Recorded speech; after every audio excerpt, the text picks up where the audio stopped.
OMR sheet में कम number रंगने के बावजूद भी बच्चे का मेंस रिजल्ट में, मतलब मेंस की सूची में, मतलब मेंस के लिए वो क्वालिफाई कर जाता है। ये एक बहुत ही गंभीर मुद्दा है राज्य के लिए, बहुत ही गंभीर। मैं इसको बताता हूं, एक्सप्लेन करता हूं। जब इसके आगे बात बढ़ती है कि आखिर ये हुआ कैसे, तब जब बहुत ज्यादा आप मीडिया बंधुओं की तरफ से दबाव बनता है सरकार की तरफ से, तब सीआईडी जो राज्य की उच्च जांच एजेंसी है, वो जेपीएससी आयोग में जो है छापेमारी करती है। और ये पहले से ही आप मीडिया बंधुओं के माध्यम से ही ये मार्केट में चल रहा था, खबर लगातार चल रही थी। हम लोगों ने भी सीआईडी को, जब जेएसएससी सीजीएल का जब मुद्दा चल रहा था, हम लोगों ने वरीय जांच एजेंसी को ये इंगित किया था कि कोई व्यक्ति, अभय तिवारी नाम का कोई व्यक्ति है, वो टीडीपीएल एजेंसी में कार्यरत है, जो जेपीएससी का सारे महत्वपूर्ण एग्जाम्स को करा रही है। कितने एग्जाम्स को करा रही है? 5-6 एग्जाम्स को करा रही है, एफआरओ वगैरह का शायद वो कराई है। जेएसएससी सीजीएल का भी जेपीएससी का 14 जेपीएससी का उसने ही कराया है, साथ ही साथ बैकलॉग परीक्षा का भी उसी ने कराया है। ठीक है। और उसके साथ ये भी आप लोगों को पता होगा, हिंदुस्तान में खबर छपती है कि 6 जेपीएससी का बैकलॉग का भी, आप मीडिया रिपोर्ट्स को अगर आप देखें तो 6 जेपीएससी का बैकलॉग का भी वो यहां मौजूद है तथ्य, उसका भी कम नंबर लाने के बावजूद 17 या 18 उसने मात्र रंगा है। 17 और 18 आने के बावजूद भी उसका मुख्य परीक्षा में उसका सिलेक्शन हुआ है।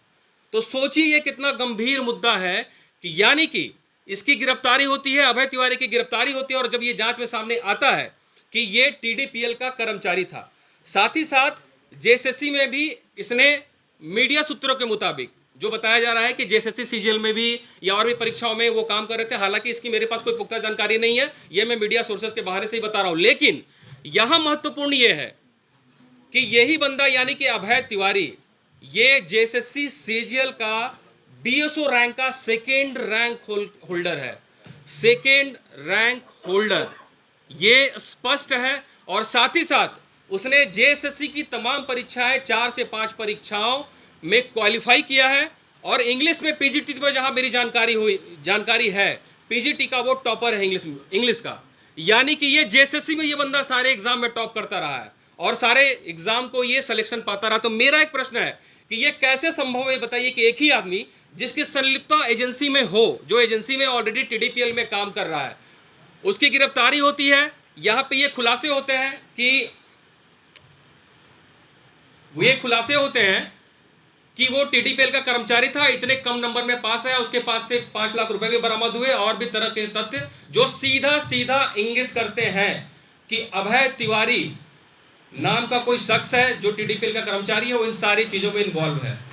जेएसएससी सीजीएल के बारे में मैं पुख्ता नहीं बोलूंगा कि जेएसएससी सीजीएल में भी, लेकिन वो सेकंड रैंक होल्डर है। साथ ही साथ वो 5 एग्जाम को क्वालिफाई किया है, पीजीटी इंग्लिश का टॉपर है, टॉपर। साथ ही साथ कुछ और भी टेक्निकल डिग्रीज उसके पास, जो कि हमें पूरा अंदाजा है, ये जांच का विषय है कि उसके पास जो टेक्निकल डिग्रियां हैं वो फेक है, इसकी भी जांच होनी चाहिए। खैर अभी वो गिरफ्तार है, जांच एजेंसी उनकी गिरफ्तारी कर रही है। तो मेरा ये मानना है, मेरा ये कहना है, और ये सर्वविदित है कि बिना एजेंसी के मिली भगत के ये कैसे संभव है, परीक्षा एजेंसी के मिली भगत के ये कैसे संभव है कि कोई बंदा जो 17, 18, 30 नंबर लाके जो ओएमआर शीट को कलर करता है वो पास हो जाता है। इसका सीधा मतलब है कि ओएमआर शीट में अंदर से खेला होते आया, यानी कि अंदर में एजेंसी के अंदर, परीक्षा एजेंसी के अंदर ओएमआर शीट को निकाला जाता है परीक्षा के बाद, और प्रारंभिक परीक्षा और मुख्य परीक्षा का जो है आंसर अंदर अंदर रटवाया जाता है। तो मेरा ये सीधा सीधा सवाल है कि आप लाख सेंटर पे फ्रिस्किंग का दिखावा कर लें, बहुत टाइट सिक्योरिटी कर लें, जैमर लगा लें, सारा व्यवस्था कर ले, पूरे राज्य की पुलिस करवा रहे हैं, पूरे राज्य के जितने भी डिस्ट्रिक्ट के एसपी उससे प्रेस कॉन्फ्रेंस करवा लें कि नहीं हमारा परीक्षा बहुत पुख्ता हुआ है। तो जब अंदर ही हमारा सिस्टम खोखला है तो ये कैसे संभव है कि छात्रों को न्याय मिलेगा? जो पढ़ने लिखने वाले छात्र हैं उनको नौकरी मिलेगी।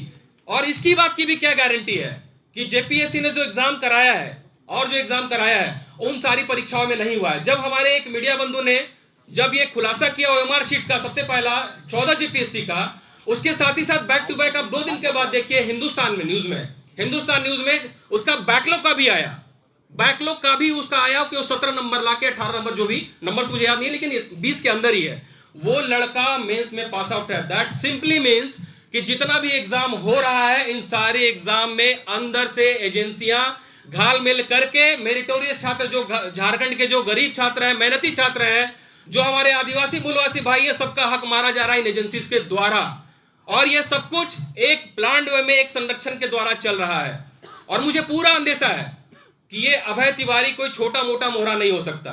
और देखिए ये भी बहुत, ये बहुत ही शर्म की बात है, ये बहुत ही चिंतनीय बात है कि हमारे राज्य के जेपीएससी के चेयरमैन एल ख्यांते सर, जो कि वर्तमान में, जो पूर्व में राज्य के मुख्य सचिव रह चुके हैं, यानी कि पूरे राज्य के कर्ता धर्ता प्रशासनिक, उनके यहां सीआईडी का छापा पड़ता है, उनके यहां से सीआईडी का छापा पड़ता है, उनका आनंद फानन रेजिग्नेशन होता है। रेजिग्नेशन किन कारणों से होता है मैं इन बिंदुओं का प्रकाश नहीं डालूंगा, यह जांच का विषय है। सीआईडी उनके यहां छापा मारती है और सीआईडी एक प्रेस रिलीज जारी करती है कि उनके यहां से कुछ डिजिटल भौतिक चीजें बरामद हुई हैं। यह जांच का विषय है, सीआईडी इस पे, राज्य की जांच एजेंसियां इस पे जांच कर रही। तो सोचिए कितना गंभीर विषय है कि चेयरमैन के यहां छापा पड़ना, अपनी जेपीएससी जो है संवैधानिक अंग, उसका एक पावर है, अपना उसे एक पावर है, डिसीजन मेकिंग है।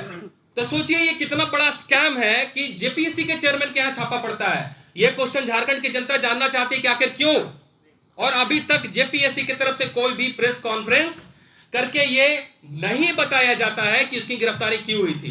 पूर्व परीक्षा नियंत्रक कोई देवी है, शोभा देवी, उनका नाम मुझे क्लियर नहीं है, श्वेता देवी, श्वेता गुप्ता।